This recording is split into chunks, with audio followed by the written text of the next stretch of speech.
오늘 저는 여러분과 함께 기대가 없는 신앙의 비극이라는 제목을 가지고 은혜를 나누겠습니다. 인간은 내일에 대한 기대가 끊어지지 않은 이상 삶의 향상과 발전을 계속합니다. 그러나 기대를 저버린 인간은 절망적인 사람이 되어버리고 맙니다. 나는 며칠 전에 어떤 자매님 한 분이 아침에 저희 사무실을 찾아온 것이 기억이 납니다.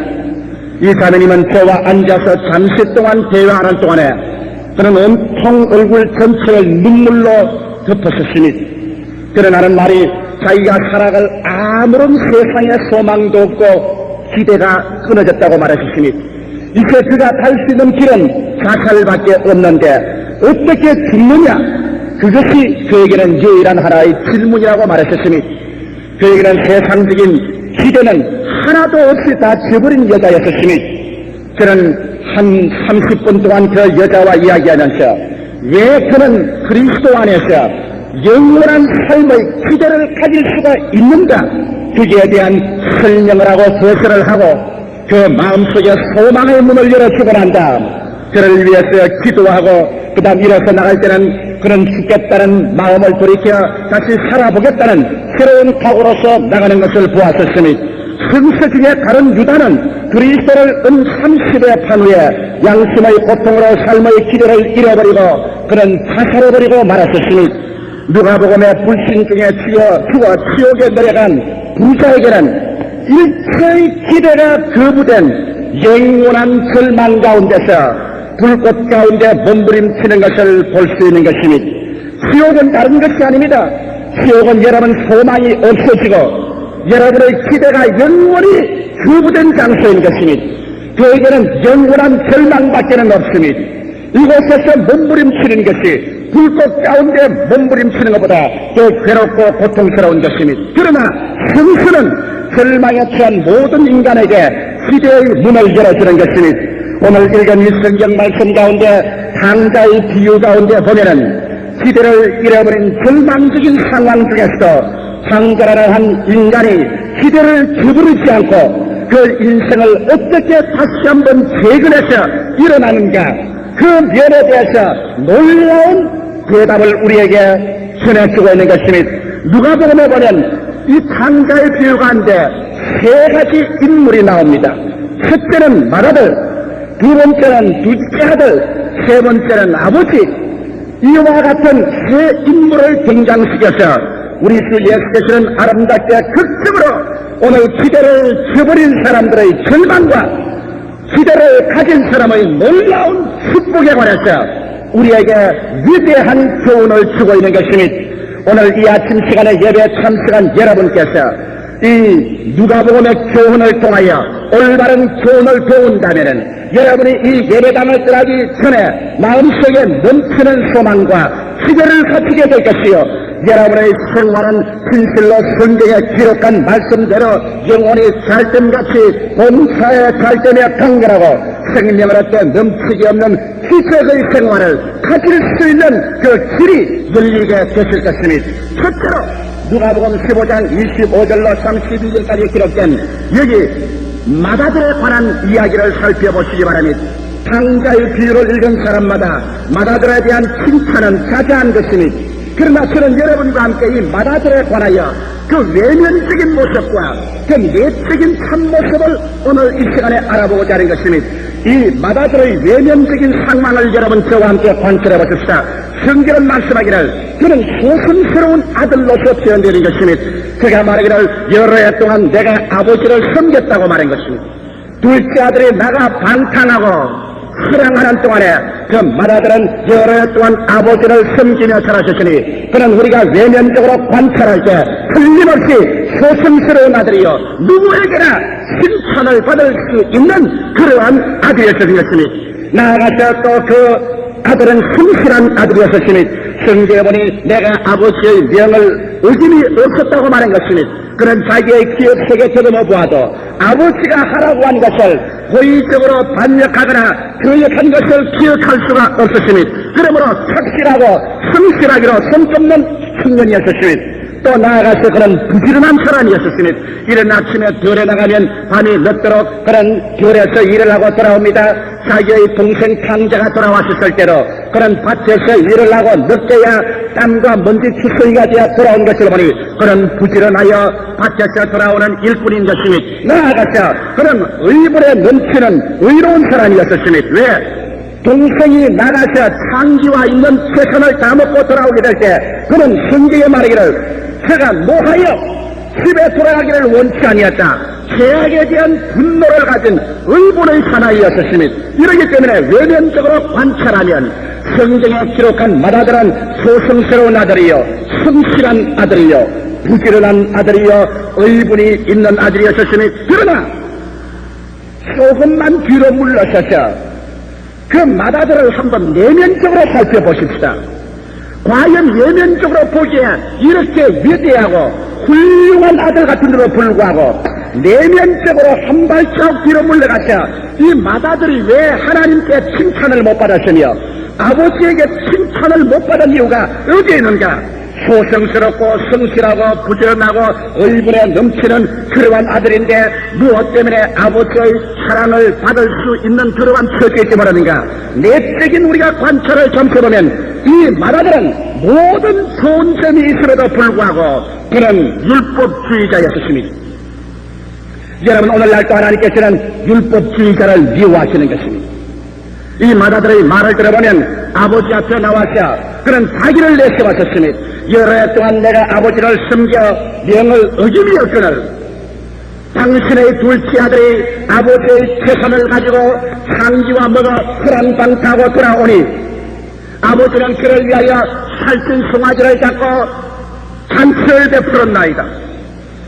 이 맏아들의 세계에는 전적으로 율법주의적인 눈으로서 세계를 보았었으니 자기와 피와 살을 나눈 동생이 죄를 짓고 방탕하고 추악하여 영적으로나 육적으로 죽었던 자식이 돌아오는 것을 보게 될 때 그 아버지가 즐거워하고 기뻐하며 온 동네 사람이 기뻐할 때 이 맏아들은 그 동생을 보지 않겠다고 그런 그 동생을 환영하는 집에 들어가지 않겠다고 말한 것입니다. 왜? 이 맏아들은 율법주의자인 것입니다.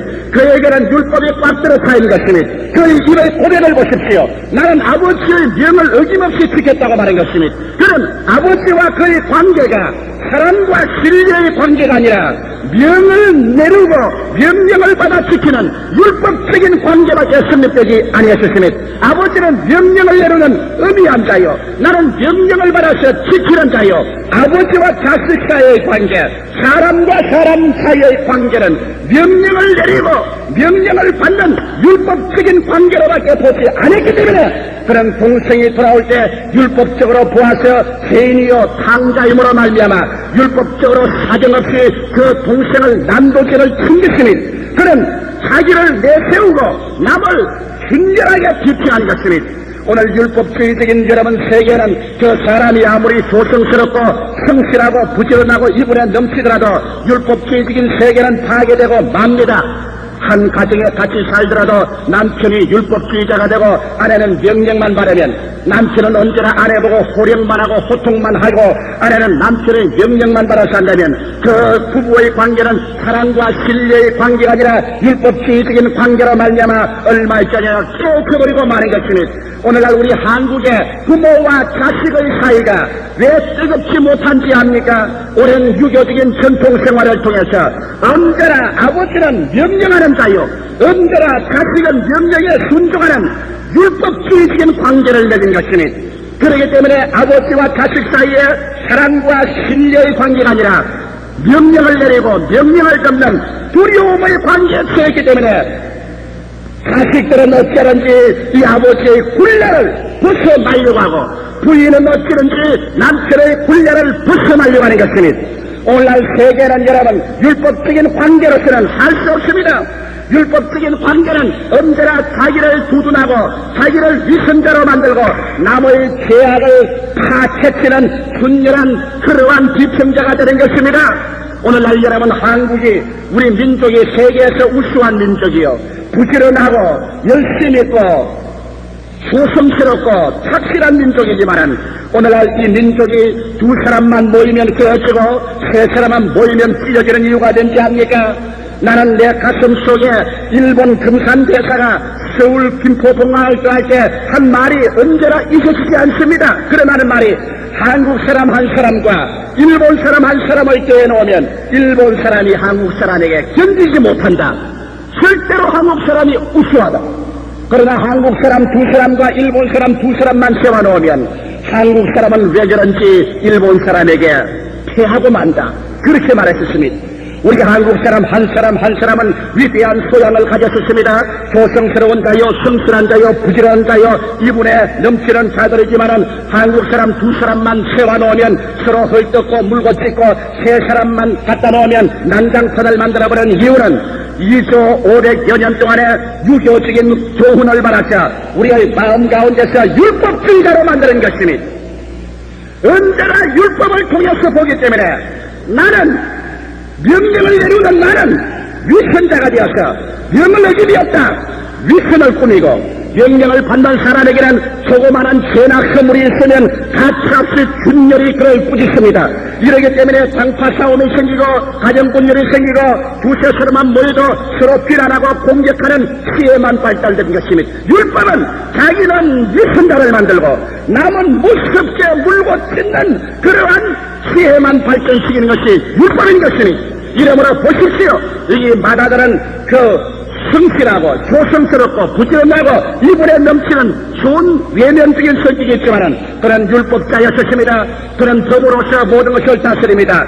형제의 따뜻한 사랑과 정의도 타락하고 못된 동생이 돌아오는 것도 그에게는 아랑곳 없습니다. 그에게는 법이 있을 따름인 것입니다. 그는 법을 어겼다. 그러므로 그는 나쁜 놈이다. 그는 죽여야 된다. 세계하고 돌아와도 받아들이면 안 된다. 그래서 이 마다들은 율법주의자인 것입니다. 사랑하는 성도 여러분, 가정이 율법주의가 되면 망합니다. 한 사회가 율법주의로서는 그 사회는 망합니다. 기독교회도 여러분 율법주의적인 교회에 서서 교인들을 율법적으로 다스리면 그 교회는 무너지고 망합니다. 또 내적 관찰을 통해서 보게 될 때 이 마다들은 율법주의로 살아서 인격적인 수양과 도덕만 생각했지 하나님의 부여에 대한 기대를 저버린 사람인 것입니다. 그런 아버지와 같이 살면서 그 부여하고 그 풍성한 아버지와 같이 살면서 아버지의 부여에 대한 기대를 버린 사람입니다. 여러분 그의 간증을 입으로 들어보십시오. 내가 여러의 아버지를 섬겨 명을 어기니였거늘 나에게는 염소 새끼라도 주어 내 친구와 함께 즐기게 하지 않았다고 말한 것입니다. 여러분 생각해 보십시오. 그 위대하고 부유한 아버지와 같이 살면서 이 마다들은 염소 새끼 하나라도 아버지께 받을 수 있다는 기대를 갖지 못한 사람인 것입니다. 기대를 버린 인생은 절망적인 인간인 것입니다. 이 마다들은 율법주의자일 뿐 아니라 그런 기대를 저버린 사람이었습니다. 아버지는 염소 새끼 한 마리도 주지 아니한다. 그러므로 나의 인생은 친구하고 즐길 수 있는 것도 없다. 오직 내게는 냉철한 명령을 받아들이는 것밖에 없다. 기대를 잃어버린 인생, 여기에는 즐거움은 사라집니다. 한 가정의 부부간에 내일에 대한 기대를 잃어버리면 그 부부간에는 얼음장같이 사랑이 식어지고 마는 것입니다. 젊은 사람이 내일에 대한 기대를 잃어버리면 당남당녀가 되고 마는 것입니다. 한 교회가 발전에 대한 기대를 잃어버리면 그 교회는 그때부터 전멸되는 것입니다. 한 민족이 내일에 대한 기대가 없으면 그 민족은 무너집니다. 성경은 밝히 말씀하기를 꿈이 없는 민족은 망하라고 했습니다. 이 마다들은 아버지와 그렇게 오래 살면서 염소 새끼도 안 주는 염소 새끼 한 마리도 받을 수 있는 기대가 없는 메마르고 몸이 건조한 생활을 살은 것입니다. 그러므로 여러분 누가복음 15장 25절로 32절에는 하나의 모범적인 율법주의자여 기대를 잃어버린 그러한 사람인 마다들을 살펴보고 여러분 가슴 위에 손을 얹고 나는 그런 사람이 아닌가? 예수 믿는다고 교회 왔다 갔다 하면서 나는 마다들 같은 사람이 아닌가? 외면적으로 소성스럽고 성실하고 부지런하고 얼굴에 넘치는 사람이지만은 내적으로 용납함이 없는 율법주의자요. 내일은 오늘보다 나으시며 다음 달은 금번달보다 나으시고 내년은 금년보다 나으신다. 영혼이 달점같이 범사에 달점며 강건해지고 나는 생명을 얻되 넘치게 얻을 수 있다. 나는 남에게 구워줄지라도 꾸지 않는 승리의 생활을 할 수 있다. 부여와 승리에 대한 기대를 버리고 율법적인 판단만 하는 그러한 교인, 그러한 남편, 그러한 아내, 그러한 부모, 그러한 선생, 그러한 지도자가 되어 있지 않은지 가슴에 손을 얹어 보시기 바랍니다. 여기에 두 번째 인격인 둘째 아들을 보십시다. 외면적으로 이 둘째 아들을 보면 여러분 말할 필요 없이 그는 이기주의자입니다. 그는 아버지께 나와서 내게 돌아올 분깃을 내게 주소서. 아버지에 대한 아무런 사랑이 없었습니다. 이 아버지는 아들 둘을 키워서 다 실패한 분입니다. 무조건하고 나와서 내게 돌아올 상속을 내게 주세요 아버지. 아마 아버지가 그 아들을 잡고 타일 것입니다. 너는 아직 미성년자다. 아직 이 재산을 맡아서 내가 감당할 수 없다. 조금만 더 참아라. 그러나 반역하는 오늘 자식들처럼 아버지의 말에 그런 아무런 상관도 하지 않으셨습니다. 내게 주소서. 내게 주소서. give me. 그런 자기밖에 몰랐었습니다. 내게 달라. 그런 자기 중심적인 이기주의적인 인간입니다. 이는 마치 오늘날 아담과 하와 이후에 오늘날의 인간과 같습니다. 오직 기분이여 인간, 나에게 달라, 내게 주소서. 줄 줄을 모르고 달라고만 하는 인간, 이것은 이기주의요 바로 탕자가 되는 시초인 것입니다. 탕자란 다른 데 있는 것이 아닙니다. 기분이의 철학을 가진 사람, 내게 주소서의 철학을 가진 사람은 그것으로부터 시작해서 탕자가 되는 것입니다. 우리는 내게 달라고 해서 사는 것이 아니라 내가 어떻게 줄 수 있느냐. 그 나라와 그 일을 먼저 구하고 하나님 영광을 위해서 줄 수 있는 인간. 그러면 주라. 돌려줄 것이니 되어서 눌러 흔들어 넘치게 해서 안겨주냐. 이것이 오늘날의 여러분 참전 우리 회개한 사람의 심정이 되는 것입니다. 이 사람은 이기주의자였습니다. 그럴 거 아니야. 아버지의 재산을 모아서 먼 나라에 가서 그런 강남으로 살았었습니다. 상지들과 더우려서 밤낮 연락을 끼치면서 아버지의 재산을 모조리 주지 육림속에서 다 탕신하고 마른 것입니다. 그러므로 이기주의자요 탕자요 마다들에 비해서 얼마나 못난는지 모릅니다. 소승스럽고 성실하고 부지런하고 의로운 마다들에 비해서 이기주의자요 탕자인 이 둘째 아들은 형편없는 자식인데 그런데도 불구하고 오늘 누가복음 이 성경 말씀은 이 둘째 아들을 클로스업하고 있는 것입니다. 이 둘째 아들을 내세우고 있는 것입니다. 왜 그러냐?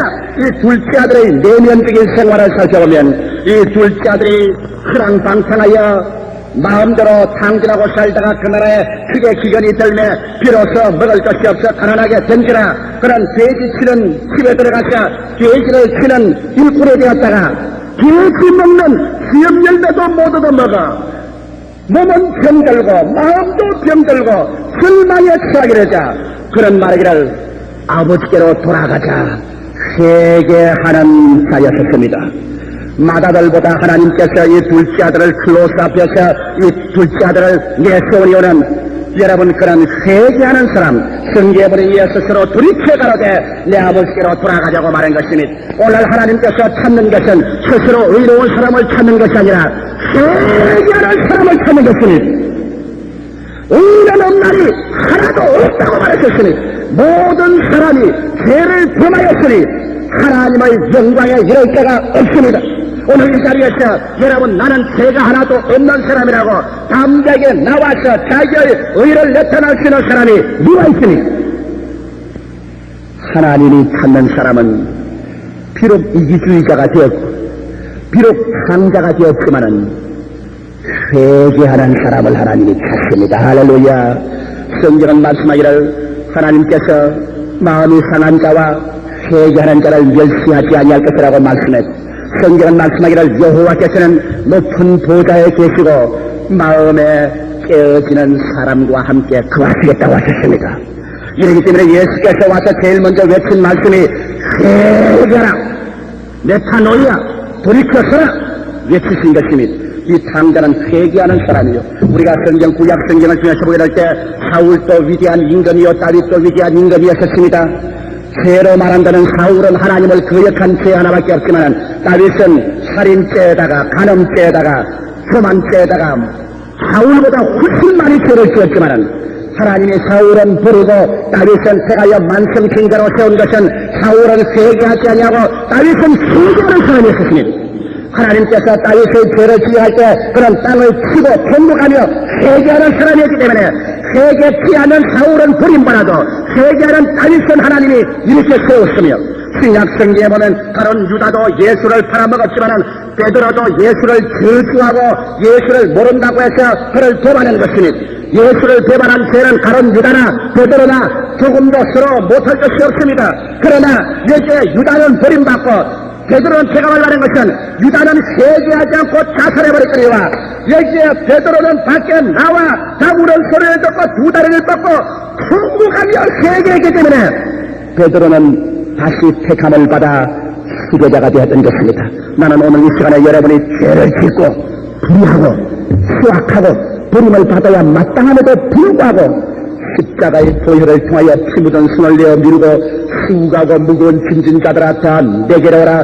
내가 너희를 편히 쉬게 하려는 예수 그리스도의 그 십자가 밑에 엎드려서 회개하는 여러분 되시기를 주의 이름으로 축원합니다. 주님은 오늘 이 시간에 상한 심령의 제사를 원합니다. 회개하는 제사를 원합니다. 주님 앞에 나와서 천부여 접서 손들고 옵니다는 사람을 주님께서는 내가 얼마나 조성스러운 자입니까? 내가 얼마나 성실한 자입니까? 내가 얼마나 부지런한 자입니까? 내가 얼마나 정의에 꽉 들어 차입니까? 하는 바리새의 교인보다 주님께서는 회개하는 자를 좋아하시는 것입니다. 이렇기 때문에 성경에 주님께서 바리새의 교인을 두고 색칠한 무덤이라고 말했지만 그러나 저 세리와 참녀들은 회개하면 너희들보다 먼저 천국에 간다고 말한 것입니다. 사랑하는 성도 여러분, 우리는 이 둘째 아들 같이 회개하는 사람이 되는 것입니다. 깨어진 사람이 되는 것입니다. 하나님이여 주님입니다. 하나님이여 주님 앞에 빈손 들고 나옵니다. 나를 불쌍히 여겨주시옵소서. 그 기도와 그 눈물은 하늘이 들으시는 것입니다. 이 둘째 아들의 또 맏아들과 다른 점은 둘째 아들은 기대를 저버리지 않은 것입니다. 맏아들은 아버지와 그렇게 오래 살아도 염소 새끼 한 마리도 기대하지 않은 기대를 잃어버린 사람입니다. 그게 교회에 나와서 예배 보고 찬송하고 인격적으로 도모했지 하나님께 기도한다고 뭘 하나님이 응답을 하시며 뭘 하나님이 병을 고치시며 뭘 하나님이 축복하신다고 하느냐. 그 노적 떨지 마라. 맏아들 같은 사람들. 둘째 아들은 비록 자기가 병들고 아버지 재산을 창기와 다 탕진해버리고 버림받은 인간이었지만은 회개하는 마음을 가졌으며 그런 아버지가 이러함에도 불구하고 내 아버지께서 나를 버리지 아니할 것이라고 새로운 삶을 얻고 축복을 받을 수 있는 기대를 저버리지 않고 그런 말하기를 내 아버지에게는 양식이 풍족한 품꾼이 얼마나 많은고 나는 내 아버지께 자비를 받을 기대를 가지고 오늘보다 더 나아진 내일을 위하여 지금의 처지보다 더 향상된 처지 이 가난한 생활보다 더 부유한 생활로 내 아버지가 내게 허락하실 것이라는 기대를 버리지 아니한 아들이었습니다. 믿으시면 아멘 하십시다. 사랑하는 성도 여러분, 기대를 버리지 마십시오. 우리 하나님 앞에 염소 새끼 하나도 기대하지 못하는 율법주의적인 기대를 저버린 사람 되지 말고 비록 내가 죄를 짓고 불의하고 추악하고 버림받을 마땅한 인간이지만은 하나님의 말씀을 듣고 마음이 깨어져 눈물로 돌아오게 될 때는 이 둘째 아들처럼 내 아버지에게는 양식이 풍족하다는 기대함을 잊지 마십시오. 할렐루야. 아버지는 여러분의 영혼이 잘됨같이 범사에 잘되며 강건하게 해줄 놀라운 축복을 가지고 있습니다. 내가 수요일날 주님에게 간단히 이야기했지만은 제게 기대를 저버리지 않은 한 부부의 놀라운 감정을 제가 받았었습니다. 편지를 써서 받았는데 그 편지에 눈물로서 꽉 들어찬 내용입니다. 그는 큰 회사를 경영하다가 회사가 도산했습니다. 회사가 무너졌습니다. 온 빚쟁이로서 덮어서고 회사는 무너지고 이제는 올 때 갈 데 없이 절망에 취하여 그들은 하나님께 회개하고 기대를 버리기를 거역했습니다. 어떠한 환경을 봐도 눈에는 아무 증거 안 보이고 귀에는 아무 소리 안 들리고 손에는 잡히는 그릇고 앞길이 칡같이 어두웠으니 우리 순복음 중앙교회 교인은 아니었으니 다른 교회 교인이지만 그 부부간의 교회에 결심하고 나가서 철야하면서 한 달을 기도하고 두 달을 기도하고 석 달을 기도하고 6달을 기도하고 1년을 기도하고 하나님이여 절망해서 우리를 구출해달라고 몸부림쳤으나 하늘은 못같이 단단하고 그들은 응답은 없으시니 생활은 점점 절망에 부딪혀 이제는 자살 길밖에 없다고 생각했으니 그들은 산에 가서 산기도도 했습니다. 굴에 가서 그 부부간의 손을 잡고 눈물을 흘리며 기도했습니다. 날이 지나고 해가 지났는데 응답은 없습니다. 하나님이여 돌아가셨습니까? 살아계십니까? 하나님이여 어디 계십니까? 몸부림쳐봐도 들리는 것은 메아리 소리밖에는 들리는 것이 없었으니 마지막 절망에 처해서도 이 두 부부는 절망하기를 거역했습니다. 내 아버지 집에는 양식이 풍족하다. 기껏 내 아버지에게 손을 닿을 수 있는 길이 있을 것이다. 하루는 그 두 부부가 이론을 하기를 기왕 우리가 죽을 바에는 이제 죽기 전에 순복음 중앙교회에 가서 운명을 결단 내리자. 이상하게 많은 교인들이 죽고 사느냐의 운명을 결단할 때는 우리 교회를 찾아온 사람이 많습니다. 그래서 순복음 중앙교회에 와서 죽고 사는 것을 결단하는데 소목사를 만나보고 죽고 사는 것을 결단하자. 그래서 서래문 교회에 나와 보니 만날 수가 있나요? 예배만 마치고 보니까 아멘하고 고개를 들고 보니까 목사가 온데 간데 없습니다. 달아나버리고 없습니다. 요사이 같이 저 밖에 가서 인사를 할 수 있나요? 예배를 계속하니까. 그러니 어떻게 하면 목사 좀 만나고 목사를 만나야 죽느냐 사느냐의 결단을 내리는데 그래서 하루는 부부가 기도를 했습니다. 하나님 그 목사를 만나보고 난 다음에 죽느냐 살느냐의 이제는 막다른 골목에 채는데 어딘지 모르게 하나님은 반드시 계시는데 양식이 부족한 하나님은 계시는데 그 하나님께 손을 닿을 수가 없어. 하나님 주소와 번제를 알면 번제를 쓰겠고 전화번호를 알면 전화를 주겠는데 어디 계신지 알 수가 있어야지. 그러므로 소목사를 만나보고 이야기를 해야 되겠다. 기도를 내는데 하루 아침에 부부간에 교회에 와서 있는데 제가 교회에 들어오거든요. 근데 들어오니까 어떤 부부가 뛰어나오더니만 아유 목사님 얼마나 반가워하면서 목사님 기도 좀 받겠습니다. 제가 마침 바빠서 기다리고 있으십시오. 내 회의를 하고 나오겠습니다. 그리고 들어가서 회의를 하고 나오니까 두 부부가 서 있는데 뭐 눈물을 피같이 쏟으면서 두 말 안 해요. 너무 고생을 많이 하고 너무 절망에 처했는지라 제가 나오니까 저를 예수님 보듯이 보고 너무 벌벌 입술을 떨고서 말을 못해요. 중치가 맞춰서 말을 못하고 그 눈물을 툭툭툭툭 떨어뜨리면서 기도해 주십시오. 한 번만 기도해주면 운명이 바뀌어질 줄 압니다. 기대에 넘치는 말인 것입니다. 할렐루야. 한 번만 기도해 주시면 내 운명이 바뀌어질 줄 압니다. 그래서 제가 기도해 주십니다. 가장 큰 것만 기도해 주십니다만 그에게 기도하니 온 전신에 심려를 기울여 하나님께 부르짖는 그 기도를 들으면서 제가 예수 이름으로 축복의 기도를 내렸습니다. 나중에 그 편지에 보니까 그는 내 기도 소리는 하나도 못 들었다는 것입니다. 제가 손을 얹어서 기도하는데 내 기도 소리는 들리지 아니하고 예수님의 차랑차랑한 음성이 그 영혼 속에 뚜렷이 들려드는 것입니다. 사랑하는 아들아, 네가 오랜 세월 동안 견딜 수 없는 시련을 겪고도 낙심하지 아니하고 하나님에 대한 기대를 저버리지 아니하셨으므로 이제 내가 네게 상을 내려주겠다. 소목사의 기도는 들리지 아니하고 예수의 음성만 들리기에 그만 그의 마음속에 착각을 했습니다. 하하, 내게 안수하는 것이 소목사가 아니고 예수님이로구나. 그래서 기도를 마치고 눈을 떼보니까 예수님이 아니고 소목사더라는 것입니다. 소목사는 인간으로서 기도했지만은 예수님이 성령으로 그에게 응답해 주신 것입니다. 그래서 그 두 부부는 그 푸른 마음의 기쁨, 야 하나님이 우리와 같이 계신다. 그러므로 우리 하나님께서는 우리의 기대에 응답이 되신다. 큰 기쁨으로 집에 돌아가서 하루가 지나고 이틀이 지나고 사흘을 지나면서 회사에 나가서 기대가 춤추는 했는데 사흘 만에 어느 외국 회사에서 청하지 않고도 자기 발걸음으로 걸어 들어와서 물건 수출 계약에 30만 달러 계약을 맺고 걸어 나갔다는 것입니다.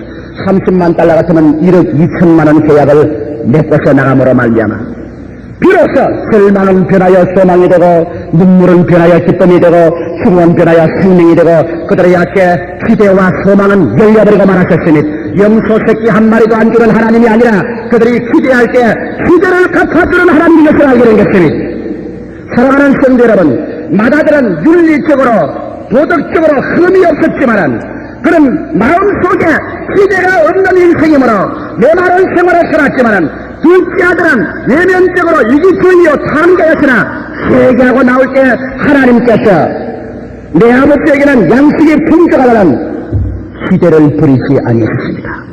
여러분은 구원받을 수 있습니다. 여러분은 승신받을 수 있습니다.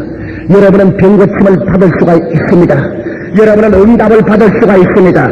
여러분 운명이 달라질 수가 있습니다. 왜? 하나님께서 여러분의 아버지가 되시기 때문인 것입니다. 기대를 버리지 마십시오. 그러고는 이 탕자에게 또 하나 위대한 점은 그는 행위로 아버지께 나가지 않고 믿음으로 나갔습니다. 행위로 나가려니 쥐뿔이 있어야 행위로 나가지. 머리는 산발이 되고 수염은 나고 얼굴은 초췌하고 몸은 병들고 신발은 벗고 옷은 다 찢어지고 엉덩이는 생살이 드러나오고 죄 지은 것밖에 없고 아버지 재산 다 갉아먹어버리고 그 다음 음란하고 방탕한 것밖에 없는 그가 행위로 나갈 것이 있습니까? 그 아들이 아버지께 나갈 때 마다들처럼 내가 아버지를 섬겼습니다. 명을 어기지 않았습니다. 자기의 의를 자랑한 것이 아니라 천부여 겹쳐 손들고입니다. 신뢰하면서 이에 일어나 아버지께로 돌아가셨습니다. 우리 하나님은 믿는 자를 의롭다고 하시는 것입니다. 믿으시면 아멘 하십시다. 행위로 의로운 자가 아니라 하나님을 믿어주는 자를 의롭다고 하는 것입니다. 부모와 자식 간의 관계는 율법의 관계가 아니라 신뢰의 관계입니다. 여러분이 예수 믿기 전에는 세상 죄인이요 하나님 앞에 종이라 하나님과 법과 율법의 관계에 처하여 잘하면 복을 받고 못하면 화를 받지만은 예수를 믿고 난 다음에 영접하는 자 곧 그 이름을 믿는 자들에게는 하나님의 자녀가 되는 권세를 주었으니 여러분과 나는 하나님의 자녀가 되었습니다. 예수를 구주로 믿었으면 아멘 하십시다. 하나님의 자녀가 되었다는 확신이 있으면 아멘 하십시다. 자녀의 관계는 율법에서 벗어나 아버지와 자식의 관계는 사랑과 신뢰의 관계인 것입니다. 이제 여러분은 율법에서 벗어나셨습니다. 여러분은 사망에서 벗어나셨습니다. 여러분은 종에서 벗어나셨습니다. 여러분은 하나님의 아들과 딸이요 하나님의 자녀요. 이제는 하나님과 여러분과의 관계는 사랑과 신뢰의 관계입니다. 주여 믿습니다. 하나님은 그것을 듣기를 원하는 것입니다. 이제는 여러분이 잘못하면 하나님이 채찍을 때립니다. 잘하면 상급을 줍니다. 그러나 여러분은 율법으로 다스림을 받지 않습니다. 율법에서 벗어나 하나님 자녀가 된 것입니다. 그러므로 이 탕자는 아버지께 나아갈 때 신뢰와 믿음으로 일어나 아버지께로 돌아가는 것입니다. 자, 셋째 인물을 보십시오. 이제는 셋째 아버지는 어떠한 분이신가? 탕자의 스토리에 나오는 아버지는 도대체 어떠한 아버지인가? 아버지는 마다들이 생각하는 것처럼 율법을 주고 율법을 받는 율법주의적인 아버지로 마다들은 보았습니다. 그러므로 마다들은 아버지께 나와서 내가 여러 해 동안 아버지를 섬겨 명을 어김이 없다. 아버지와 자기의 사이를 율법적으로 보았었습니다만 둘째 아들이 아버지를 본 관점은 똑같은 아버지지만은 자비의 아버지로 보았었습니다. 율법 이전에 자비의 아버지가 저를 보고 측은히 여겨 아직 상계가 먼데 뛰어나와 그 목을 얼싸안고 입을 맞추었었습니다. 사랑하는 성도 여러분, 오늘날 여러분의 자식이 아버지를 율법주의적인 아버지로 본다면 그 아버지의 마음은 슬퍼질 것입니다. 마다들은 아버지를 율법주의적인 아버지를 보았지만은 탕자는 아버지를 자비의 아버지로 보았었습니다. 죄를 짓고 불의하고 추악하고 버림을 받아야 마땅함에도 불구하고 손들고 나갈 때 버리지 아니하시는 자비의 아버지. 예수님은 여기에 우리 천부 하나님 아버지를 표현할 때 율법 이전의 아버지로 보여주셨습니다. 자식이 병들어서 그림자같이 되어 걸어올 때 아버지가 그 자식을 갖다 놓고 준엄하게 비평하는 것이 아닙니다. 아직 상계가 멉니다. 먼데 아버지가 멀리 바라보니 그림자 같은 인생 하나가 훅쭉 걸어오며 아직 얼굴도 보이지 않는데 천부와 아버지와 아들과의 천리의 사랑이 끊습니다. 심장에 핏줄이 끊습니다. 그만 아버지는 맨발을 먹고 뛰어나가셨습니다. 냄새가 나고 병들고 퀴퀴하고 더러운 그 아들에게 나가서 아버지는 조금도 반념하지 않냐고 그 아들을 목을 얼싸안았습니다. 그러고 난 다음 그 아들이 아버지께 내가 하늘과 아버지께 죄를 지었다고 말할 때 그 말도 미처 듣지도 아니하고 그 목을 삼고 그 입을 맞추며 야 이 자식아 네가 죽었다가 살아났구나 네가 잃었다가 또 찾아남았구나 이놈의 자식아. 우리 하나님 아버지는 율법 이전에 자비의 아버지인 것입니다. 믿으시면 아멘 하십시다. 여러분 마다들같이 율법주의적인 아버지로 보지 마십시오. 어느 교파에서는 주일날 택시를 타고 교회에 왔다고 모가지를 잘라서 교회에서 쫓아버렸습니다. 선교사가 주일날 배를 타고 외국에 떠났다고 파면시켜버리고 말았습니다. 또 외국에 나가는 선교사를 어느 신학교 교장이 나가서 환송예배를 환송해줬다고 그 신학교 교장 모가지를 날려버렸습니다. 우리 아버지는 율법적인 아버지가 아니라 자비의 아버지인 것입니다. 할렐루야. 예수를 보내셔서 그 십자가에 우리의 죄를 대신 짊어지워가지고서 머리에 가시관 쓰고 양손에 못 박히고 양발에 못 박히고 옆구리에 창을 받고 피와 땀을 흘리며 서서도 12영 더 되는 천사를 불러서 자기를 내려오게 하지 않고 우리의 모든 죄를 핏방울 땀방울로 다 씻어내면서 엘리 엘리 라마 사박다니 하나님이여 하나님이여 어찌하여 나를 버리시나이까 몸부림치면서도 아버지여 저들의 죄를 저들에게 돌리지 마옵소서. 끝까지 우리 죄를 다 마시고 우리 죄를 청산해 주시는 이 사랑의 아버지, 그는 율법 이전에 사랑과 자비의 아버지니 이 사랑 앞에 우리는 무릎을 꿇는 우리들 되시기를 주의 이름으로 축원합니다. 그 다음 아버지에 대한 똑같은 것에 있어서 마다들은 율법주의적인 아버지를 보았기 때문에 그는 염소 새끼도 하나 안 주는 아버지로 보았는데 둘째 아들은 부요의 아버지로 보았습니다. 내 아버지 집에는 양식이 풍족하다. 얼마나 다릅니까? 똑같은 아버지를 두고도 마다들은 염소 새끼도 안 주는 아버지. 그리고 속으로는 보자 요 맹꽁이 갖고 요 구두쇠 영감아. 그러나 둘째 아들은 탕자로 돌아오면서도 내 아버지 집에는 종들에게도 양식이 풍족하다. 하물며 아들이야. 똑같은 아버지를 염소 새끼 안 주는 아버지와 종들에게까지 양식이 풍족하게 주는 풍성의 아버지로 관점이 달랐습니다. 그렇기 때문에 여러분 그 아버지는 그 마다들에게는 염소 새끼도 안 주었습니다. 왜? 성경은 말씀하기를 내 믿음대로 될지어다. 그 마다들은 염소 새끼 한 마리 모두도 먹었습니다만 둘째 아들은 종들에게까지라도 양식을 풍족하게 주는 그와 같은 부요의 하나님을 기대했기 때문에 둘째 아들이 올 때는 그 아버지가 어떻게 되셨습니까? 선언할 수 없이 된 것입니다. 첫째로 둘째 아들이 올 때 아버지는 제일 좋은 옷을 갖다 입히라고 말한 것입니다. 그 마침 밭에서 일해서 땀 두수이가 된 옷을 입고 왔는데도 지금 갈아입혀 주지 않냐고 둘째 아들 방탕탕자가 들어오는데 제일 좋은 옷을 입혀라. 왜? 하늘나라는 내 믿음대로 될지어다. 기대하지 않은 사람에게는 아무것도 안 줍니다. 기대하는 사람에게 하나님의 축복이 임합니다. 그래서 그런 낡은 냄새나는 옷을 벗겨버리고 제일 좋은 옷을 입혀주셨습니다. 우리가 우리 아버지께 기대하고 나갈 때 우리 하나님께서 우리가 어떻게 합니까? 오늘 여러분이 회개하고 나오면 아버지가 말합니다. 천사들에게 내서 저 사람에게 제일 좋은 옷을 입혀라. 우리에게 제일 좋은 옷은 무엇입니까? 하나님 앞에 부끄러움 없이 설 수 있는 예수의 의로운 세마포 옷인 것입니다. 할렐루야.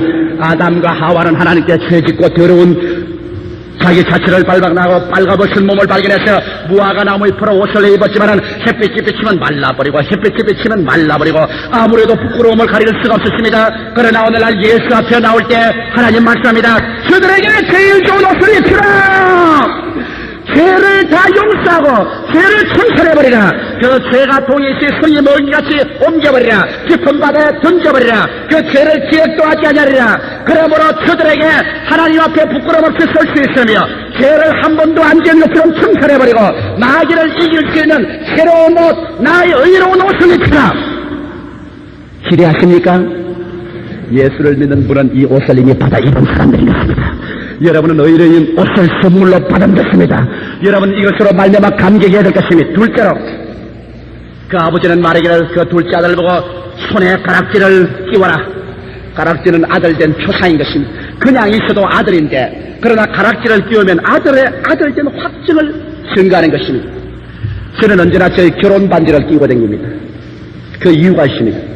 제가 외국에 여행을 많이 다니면 많은 사람들이 제게 젊은 사람인 줄 알고 프로포즈를 해옵니다. 무서운 일 같지만은 외국에 가서 복음을 전하고 다니면 외국은 우리 한국보다 도덕적으로 루스하기 때문에 저보고 결혼해서 주랭랑을 치자고 하고 부탁하고 오는 여자들이 상당히 많습니다. 호텔에 전화도 오고 교회에서 일 보고 나가면 자동차를 가지고 기다리고 있다가 목사님 내가 모시겠습니다 하는 분들이 많습니다. 나는 그럴 때마다 내 손을 펴 보입니다. 보십시오. 이게 뭔지 압니까? 나는 서울특별시 서대문구 구산동 5구에 있는 김성혜 여사하고 결혼한 사람입니다. 주인이 있다고 여기에 꼬리표를 붙여놓았으니 아무도 내게는 손 못 댑니다. 안녕히 가십시오. 그렇기 때문에 언제나 설교할 때 제가 외국에 설교할 때는 이 손을 일부러 들어 보입니다. 근데 희한하게 외국에 있는 남자나 여자들은 내 손가락을 언제나 자세히 쳐다봅니다. 손에 반지가 끼어 있는가 끼어 있지 않은가 자세히 봅니다. 그래서 남자들은 제가 손에 반지가 끼어 있으면 그 녀석 믿음직한 녀석이라고 말하고, 탕녀들은 내게 반지가 끼어 있으면 저 사람은 주인 있는 사람이라고 합니다. 그냥 결혼을 했어도 그냥 있는 것보다는 표시를 하나 꼬리표를 붙여다니는 것이 안전한데, 하물며 하나님께서는 탕자가 되어 회개하고 돌아오게 될 때 그 손에 반지를 끼워주어라. 종들이 와서 반지를 끼워줬습니다. 그 탕자가 오니까 누구 보는 앞에서도 반지가 번쩍입니다. 저것 봐라, 저 녀석 탕자 아닌가? 저 녀석 버림받은 녀석이 저 반지 봐라. 이야, 진짜로 아들 되었구나. 아무도 항의할 수 없었습니다. 오늘날 예수를 믿고 의로움을 입고 나오는 여러분에게는 하나님 앞과 마귀 앞에서 하나님은 여러분에게 하나님의 자식된 반지, 예수님의 신부된 반지를 끼워주는데 그 반지가 바로 성신세례인 것입니다. 할렐루야.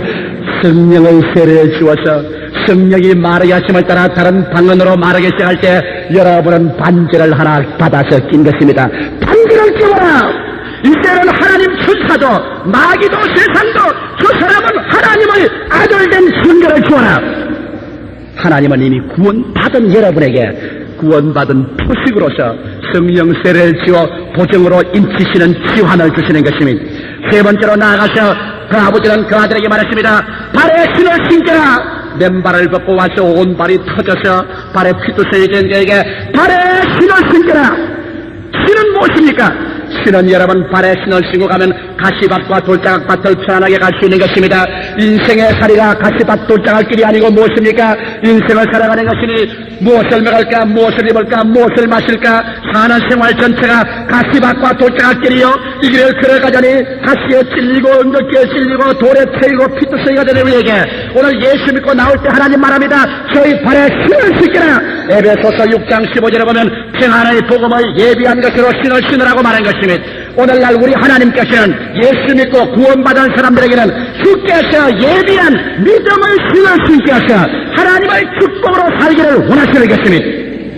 우리 하나님은 원래 준비하는 하나님이요, 아담과 하와 전에 여섯 동안에 천지와 만물을 다 지어서 물질의 세계를 예비해놓고 아담과 하와를 제일 마지막 지어서 모든 물질 세계를 예비하고 이것을 신을 신고 살려고 하는데 아담과 하와는 배반했으며 우리가 죄를 지어 씻을 때는 예수를 보내서 십자가의 피를 흘려 영혼의 구원을 받고 천당 갈 준비를 다 하고 예수의 신발을 신으라고 말하며 오늘 주를 믿는 사람에게는 새하늘과 새 땅을 하나님이 직접 만들어 놓고 여러분 보고 벽돌과 집 지으라고 말하지 않고 내 아버지 집에 있을 곳이 많으니 믿음으로 들어오너라.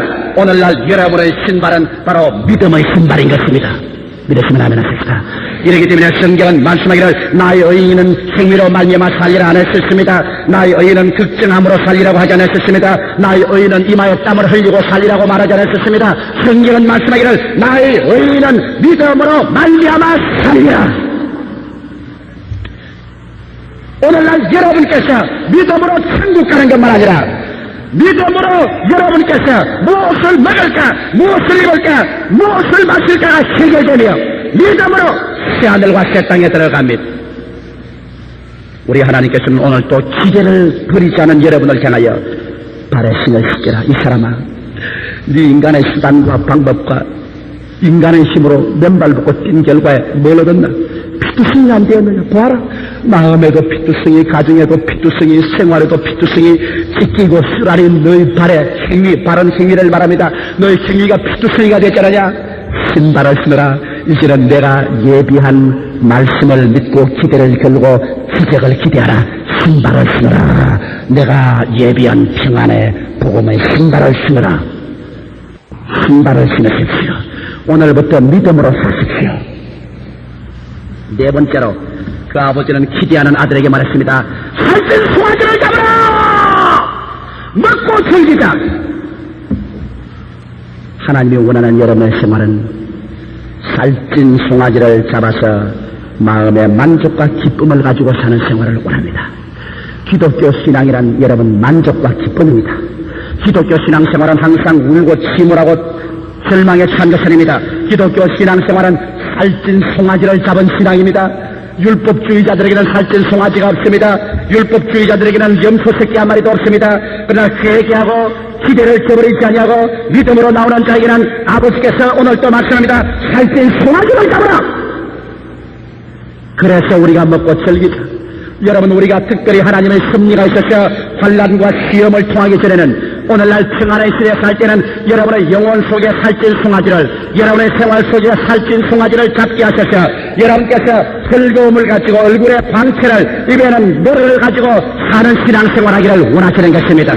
그래서 온 세상 사람에게 우리 천부의 선하심과 하나님의 놀라운 은혜를 널리 전하기를 원합니다. 그렇기 때문에 오늘 이 시간에 여러분 율법주의자처럼 나는 살찐 송아지를 먹을 자격이 없다고 말하지 마십시오. 장자도 회개하고 기대를 가지고 신뢰로 나올 때 하나님이 살찐 송아지를 잡아주시니 오늘 이 시간에 여러분을 위해서로 하나님께서는 지금 살찐 송아지를 잡기를 원하시는 것입니다. 가정이 살찐 송아지를 잡고 사업체가 살찐 송아지를 잡고 여러분의 마음속에 살찐 송아지가 잡혀서 이 성경 말씀에 즐거워하라. 마음속에 만족과 기쁨이 넘칠 때 이것이 참 기독교 신앙생활인 것입니다. 오늘날 예수 그리스도를 구주로 모시지 않는 속에는 살찐 송아지를 잡은 생활은 없는 것입니다. 이러므로 우리 하나님은 좋은 하나님이요, 우리 하나님은 부유의 하나님이요, 우리 하나님은 기대의 하나님인 것입니다. 사랑하는 성도 여러분, 그러므로 내일은 오늘보다, 다음 달은 금번달보다, 명년은 금년보다 더 상승하고 발전하는 기대를 버리지 아니함으로 말미암아 우리 하나님께서 여러분의 기대에 응답하게 되는 것입니다.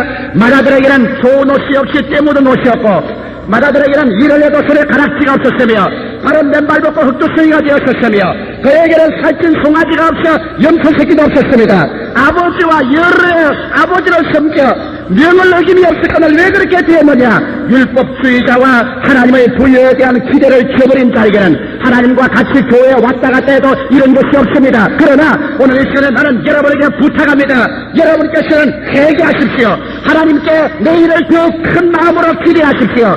믿으면 하겠네. 믿음으로 나오십시오. 그럴 때 하나님께서는 오늘 이 시간에 여러분의 믿음대로 이루어져서 여러분에게 의의 옷을 입혀주시며 성령의 가락지를 끼워주시며 평안의 복음을 예비한 것으로 신을 심겨주시며 여러분에게 영혼의 만족과 생활의 승리를 갖다주는 살찐 송아지를 잡는 위대한 축복을 하나님은 여러분에게 지금 주시기를 원하시는 것입니다.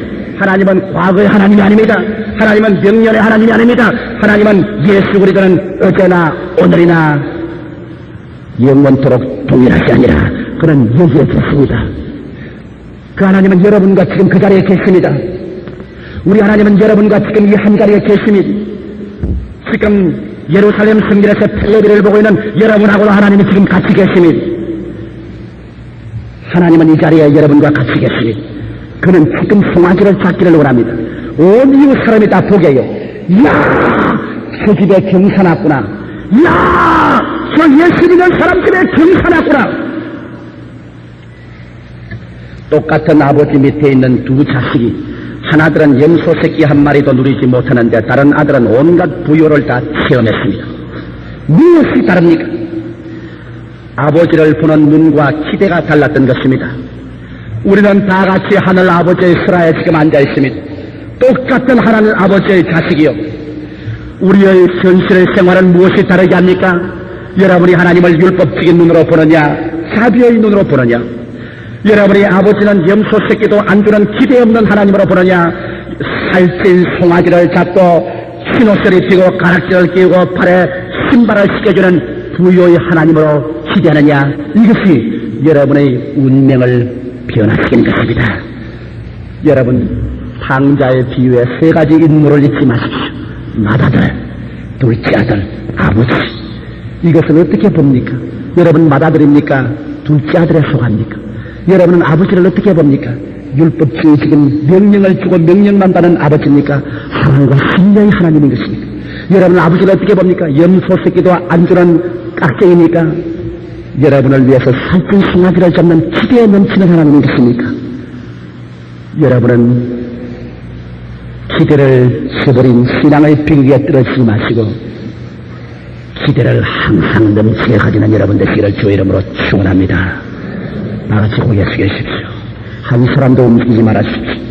이 시간에 하나님의 자리에 계십니다. 이 장엄한 성전에 지금 하나님이 임하여 계십니다. 지금 하나님의 성령은 여러분을 부르고 있습니다. 이 본성전에 있는 여러분뿐 아니라 예루살렘 성전에서 텔레비를 바라보고 계시는 여러분도 다 고개 숙여 주십시오. 장엄한 시간입니다. 하나님이 여러분을 찾고 있습니다. 여러분의 가슴에 한번 손을 얹어 보십시오. 지금까지 예수 믿는다고 하면서 여러분은 맏아들 같은 율법주의자, 기대를 저버린 몸이 건조한 인간이 되지 않으셨습니까? 아직 예수를 알지 못하고 세상의 탕자로 지금 허덕이면서 마음에 병들고 몸에 병든 인생들이 아닙니까? 믿는 자도 잘못 믿었으면 회개해야 되고 세상에 나와서 탕자같이 되어서 있는 자면 오늘 자비의 하나님, 기대의 하나님께로 돌아와야 될 것입니다. 아버지가 여러분을 기다리고 있습니다. 여러분의 아버지가 여러분을 찾고 있습니다. 여러분의 아버지가 여러분을 지금 부르고 있습니다. 이 시간에 죄를 지었으나 주님께로 새로 돌아오기를 원하시는 분 일어나 주시기 바랍니다. 나는 예수 믿고 오늘 이 시간에 구원받기를 원하시는 분 감사합니다. 수많은 사람이 일어나고 있습니다. 이것이 오늘 여러분의 기회입니다. 하나님께서 여러분을 찾고 있지 않습니까? 아버지가 찾고 있는데 왜 이 기회에 안 나오겠습니까? 감사합니다. 여러분, 용감한 여러분의 일부를 내드릴 때 하나님의 영광이 나타납니다. 둘째로, 나는 여태까지 예수 믿었으나 맏아들같이 예수 믿었습니까? 교회는 왔다 갔다 했는데 율법주의자여 기대가 없는 신앙을 살았습니다 하는 분도 일어나 주십시오. 그러한 사람이 있으면 일어나십시오. 우리는 오늘 이 시간에 죽게 돌아오는 시간입니다. 이런 사람들은 일어나시면 가슴에 손을 얹어 주십시오. 우리는 오늘 이 시간에 하나님께로 돌아오는 시간입니다. 오늘 이 자리에 하나님이 살찐 송아지를 잡는 큰 경사가 난 시간입니다. 일어나신 여러분은 저희 기도를 따라해 주시기 바랍니다. 사랑하시는 아버지, 저는 탕자입니다. 저는 맏아들입니다. 이 시간에 저희 죄를 회개하고 아버지께로 돌아옵니다. 예수님의 사랑과 그 십자가의 보혈로 저를 씻어 주시옵소서. 저는 아버지를 무서운 하나님으로 보았고 염소 새끼도 안 주시는 기대 없는 하나님으로 믿었습니다. 용서하여 주시옵소서. 이 시간에 제일 좋은 옷을 입혀주시며 손에 가락지를 끼워주시며 발에 신을 신겨주시며 살찐 송아지를 잡아주시는 자비의 아버지, 부유에 대한 기대의 아버지 품으로 돌아옵니다. 이 시간에 받아주시옵소서. 예수님 이름으로 기도하옵나이다. 아멘. 고요히 앉으시기 바랍니다. 우리 합심해서 한 2분 동안 이 위대한 아버지의 품에 안기십시다. 한 2분 동안 간절한 기도로서 한 음성으로 기도하십시다. 처음 오신 분도 하나님께 부르시어 기도하십시다. 아버지 앞에 나와서 어린아이와 같이 기도하십시다.